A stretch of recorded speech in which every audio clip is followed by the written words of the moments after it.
Hola, ¿qué tal? Bienvenidos de nuevo a este video que es un repaso de casi los más de 10 videos que has visto hasta ahora de gramática. Vamos a hacer un repaso de todo lo que has aprendido en esta primera unidad. Bien, comencemos con esto. Uno de los primeros temas que viste fue el verbo to be. Viste la conjugación en presente que queda de la siguiente forma. I am, que es yo soy, you are, tú eres, he, she, and it. Toman is, sería he is, él es o está, she is, ella es o está, it is, eso es o está. We are, nosotros somos, they are, ellos son o están, and you are, ustedes son o están. Bien, me voy yendo rápido porque esto ya te lo sabes, es un repaso. Vimos la afirmación, hicimos oraciones, hicimos ejemplos de usos del verbo to be para presentarte, para decir quién eres, a qué te dedicas, tu edad, tu estado de ánimo. Por ejemplo, aquí, I am a teacher. He is tired. Yo soy un maestro, él está cansado. Tired, cansado. Vimos la negación, como solo metiendo la partícula not, negas toda la oración después del verbo. I am not a teacher. Yo no soy un maestro. He is not tired. Y también vimos la contracción de la negación. He isn't tired. Además, también vimos cómo hacer preguntas con el verbo to be. Vimos preguntas como de este tipo. Are you married? Ajá. ¿Estás casado? ¿No? Is he your brother?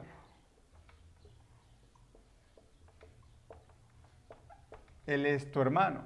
Acuérdate que en las preguntas lo que pasa es que tienes que invertir la posición del verbo to be. En la afirmación queda de esta forma. He is your brother.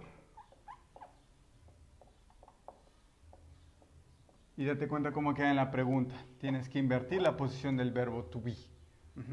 De esa forma hacemos preguntas con el verbo to be. Entonces, el verbo to be fue una lección muy importante.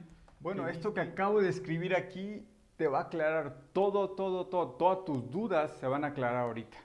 Porque aquí tenemos presente simple. Verbo to be contra los demás verbos en presente. Estamos hablando totalmente de presente. Bien, ¿por qué he puesto esta tabla de comparación? Porque el verbo to be se comporta de una manera muy diferente a comparación de los demás verbos en inglés en el tiempo presente. Y date cuenta, aquí tenemos, para empezar, la oración afirmativa. Voy a utilizar este color aquí. La oración afirmativa nos queda de esa manera. I am tired. Y he utilizado un adjetivo en común para los dos, tired, que significa cansado. Yo estoy cansado. I am tired. Y aquí tenemos el verbo feel, que es sentir. Y más o menos son similares en significado con el verbo to be en cuanto a expresar estados de ánimo o estados físicos. Aquí dice, me siento cansado. Aquí es, estoy cansado. Aquí es, me siento. I feel. To feel, sentir. Feel. Entonces, por eso he utilizado este verbo a propósito para hacer una comparación más precisa. I feel tired. Las dos afirmativas. Aquí es verbo to be, aquí el verbo feel.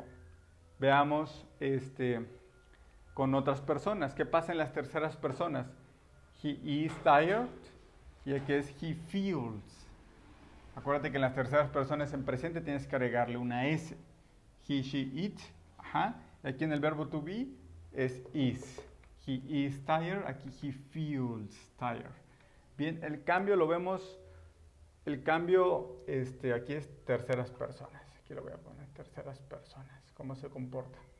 Y aquí es la negación, negación. ¿Qué pasa en la negación con el verbo to be? Pues bueno, agregamos aquí not. Y aquí del otro lado, pues tenemos que agregar todo esto para negar. Con el verbo to be nada más es not. Y con los demás verbos es esto, does not. En las terceras personas. O puede ser do not también. En la contracción nos queda de esta forma, he isn't tired.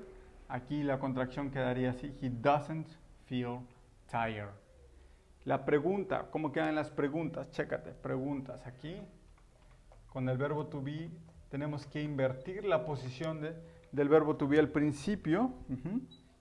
Ajá.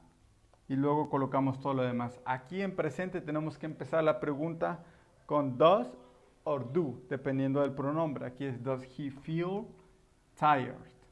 Entonces date cuenta, no confundas las características del verbo to be con las características que tienen los demás verbos a la hora de conjugar en presente, negar y hacer preguntas. Bien, ¿por qué? Porque he visto errores como estos, los voy a poner aquí.